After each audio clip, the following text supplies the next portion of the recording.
By the end of this video, you're going to know how to build this bar cart. I didn't have any plans for this build, but I will include a cut list down in the description if you want to tackle this yourself. Let's get started. I started by jointing each board, running it through the planer to get it down to 7/8 of an inch thick. Then cutting 4 boards to 6 1/4 inch wide and 8 boards to 5 1/4 inch wide, making sure to remove as much of that sapwood as possible. I clamped the top and bottom panels together after I chose what grain looked the best together. I removed all glue, flipped it up on its side, used an old chisel and a wet rag to wipe it all down.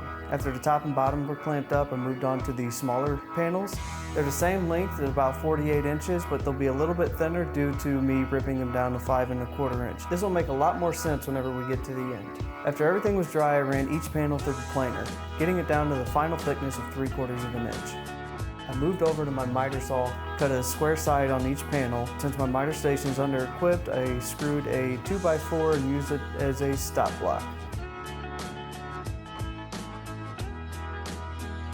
I stacked everything on top of each other, and you can pause at this part so you can get the final cut dimensions of the vertical and horizontal panel. I needed to do double stop dados, and I didn't have an edge guide long enough for the middle portion. So I clamped the top and bottom panels together, ran a straight edge at a 90-degree angle across the face of both of them. I used that to run my router and a 1/2 inch bit to mortise out most of the space needed to fit the tenons. Doing it this way ensures that you have a perfectly straight, matched, and 90-degree angle for both sides. For the rest of the double stop dados, I just used an edge guide and went in at about 1.5 inches from the edge. After using my router, it left a rounded mortise, so I used my chisel to square everything up. Cutting the tenons is really simple. I used a 1/4 inch straight bit on the router table and just kept doing multiple passes until I had a perfectly tight, snug fit. Using a Japanese pull saw, I cut out most of the material to fit for the stop dados and then pared everything back with the chisel.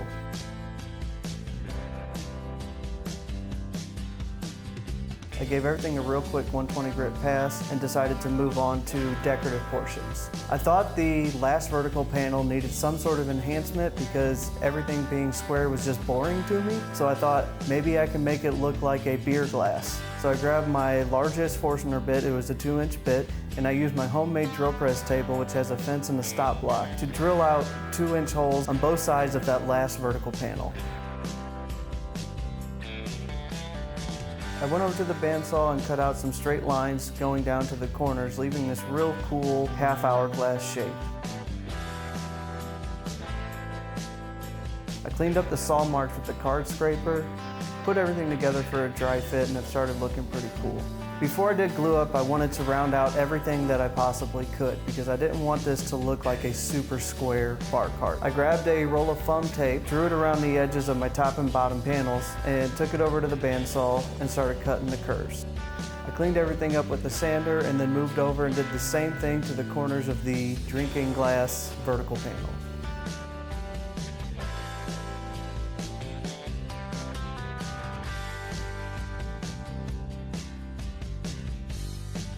I added a 1/4 inch round over to the top of the top and bottom panels and an 1/8 inch round over to everything else, including the bottoms of it. I noticed a crack whenever I did the 1/4 inch round over on the top panel, so I filled it with CA glue and used this card scraper to flush everything up. Now additionally, before glue up, I needed to prepare the holes for the handrails and the wine glass holders. Put a 1/2 inch wood owl overdrive bit, which is essentially a way better Forstner bit, in my drill press and marked out all my holes accordingly on the top and bottom of the top panel. Once you have all of them done, they should look like this. I needed to cut some brass rod down to use as floaters for the floating display shelf in the smaller portion of the cabinet. I first took it to my angle grinder and added a little bevel along the edge to make it easier to fit into the 1/2 inch hole. Through this video, I'm going to show 3 different ways to actually cut brass rod. 2 using a hacksaw, 1 using no sense at all. That being said, the slowest yet cheapest, most cost-efficient way, getting a small scrap of plywood and making a tiny little miter box like this. I CA glued the edges together and then used a screw as a stop block. With a ton of effort, resilience, and elbow grease, you can get one done in about 10 minutes. And after you have it done, you can test it out inside of a little panel you drilled a hole in. I wanted my display shelf to sit at a 45-degree angle, so I started marking off a 45-degree line to drill the holes across to actually make this shelf float at 45 degrees. Now before you get ahead of yourself and wonder where I got this small panel, it's actually a cutoff from the vertical panels earlier. After I knew that fit, I water spritzed everything down and began sanding.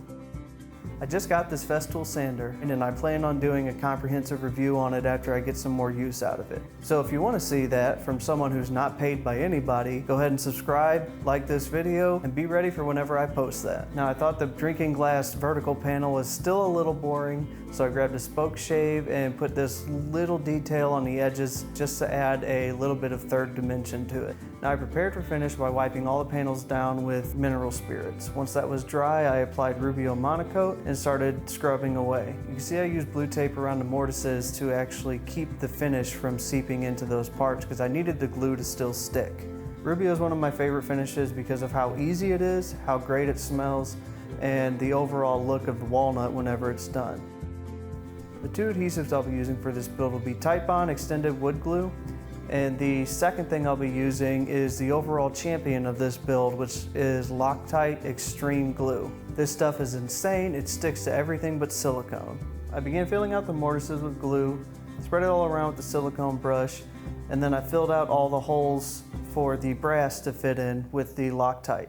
You can see at the bottom right, I installed two little cabinet knobs I got off of Amazon to act as a holder for the glass we'll be putting in there later. I made sure to add Loctite inside of the holes of the corresponding vertical panels and clamped everything up, and it should look like this.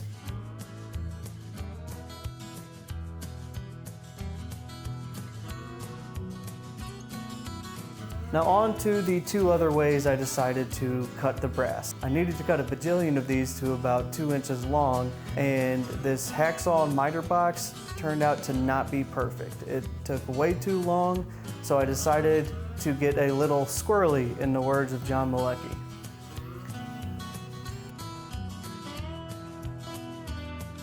You can use a miter saw to cut non-ferrous metals like brass. Just make sure you're not cutting steel. You need to have a high tooth count miter blade and take short, slow, shallow passes. This is important. You do not want to get kickback with your fingers this close to the blade. I still recommend doing it another way, but this turned out to be the quickest, most time efficient, and accurate way to cut these brass pieces down. I beveled up all the edges on these tiny little brass rods, and they turned out to look like little brass batteries. I milled up some more walnut stock for the rails and ran through the bandsaw to save time planing down. I ran through the table saw to get them all to about 2 inches wide. After running the rails through the table saw, I cut them all to width. You'll have two shorter ones at the short ends of the panel and two longer ones on the long ends of the panel. After cutting them down to width, I put 1/2-inch dowel center finders in the holes on the top panel. I used one cutoff as a straight edge, clamped it into place, and then hammered it all into place with a rubber mallet just to make sure those dowel pin holes were really visible. I drilled a 1/4 inch down into the wood. This should be sufficient enough to hold everything into place. After all my holes were drilled, I added a 1/8 inch round over just to give it a softer look and feel, and then filled all the holes up with Loctite, inserted my brass batteries, and clamped it down into place one at a time. Once everything's dried, you should have a top that looks like this. And here's just a brief overview of it, that little detail that I love so much, and the cabinet as a whole.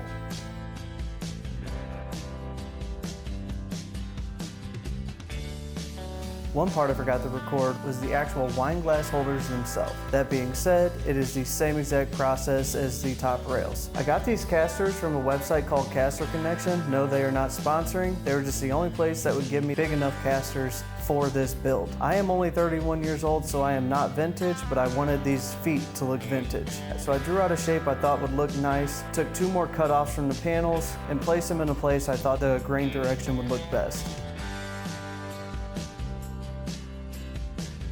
I cut out everything else on my bandsaw, and I'm too lazy to actually change my bandsaw blade, so I took the long way.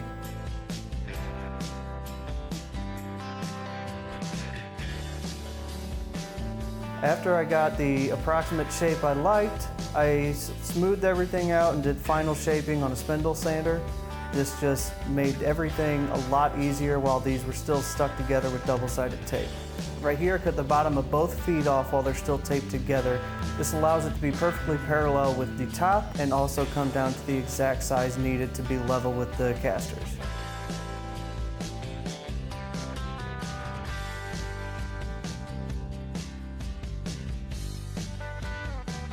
And this is where everyone will hate me. Yes, I used pocket screws, and honestly, nobody's ever going to see them.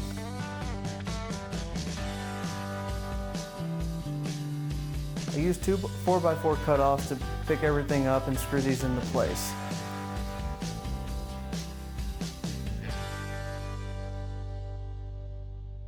And honestly, the pocket hole screws held them together really nice. Once the feet were done, I moved on to the handle, and I used a marker this time so you could see how I was drawing this out. The handle assembly is going to be two Z-shaped handles and a straight bar connecting them. I did the same exact process as I did with the feet, cut everything out on the bandsaw without changing out to the proper blade, smoothed it out on the spindle sander, and then I drilled 3 straight 1/4-inch holes to fit 1/4-inch brass rods through. I used a block plane to actually get the curvature on the bar of the handle assembly that holds everything together. I sanded them down smooth with 120 to 150 while water spritzing in between. Then I drilled recess holes into the handle assembly to actually attach to the bar cart itself.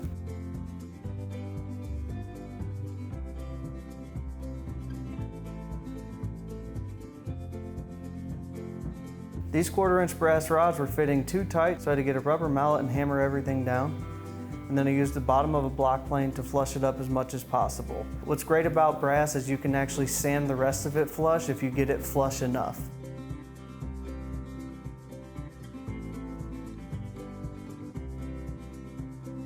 I put the 4 screws in on the back side of the straight bar and used them as center points, pressed down hard, and then I could see exactly where I needed to drill my holes. I pre-drilled straight into the end grain so I wouldn't have any chipping or splitting, and then just screwed the handle assembly together. Once you're done, it should look like this.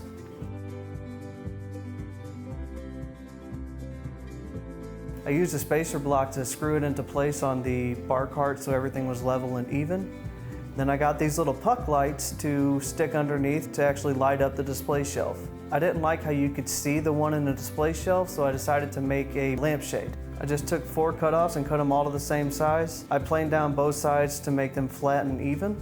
Went over to the router table with a 1/4-inch bit with rabbet joinery and made a little box without a bottom. I used Loctite to hold it into place because it sticks to Rubio Monocoat. You can actually adjust it for a little bit without having to clamp it or anything. It'll shrink, pulling it closer to the wood when it's done. Now here's some glamour shots of the finished product.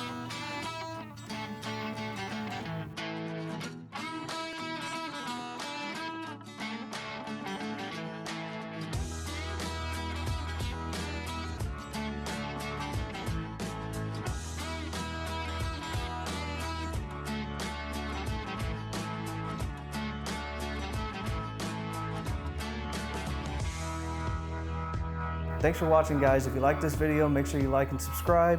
Check out some other videos I have queued up over here. If you have any questions, comments, concerns about doing this without the right tools, hit me up in the comments and I promise I'll respond to you.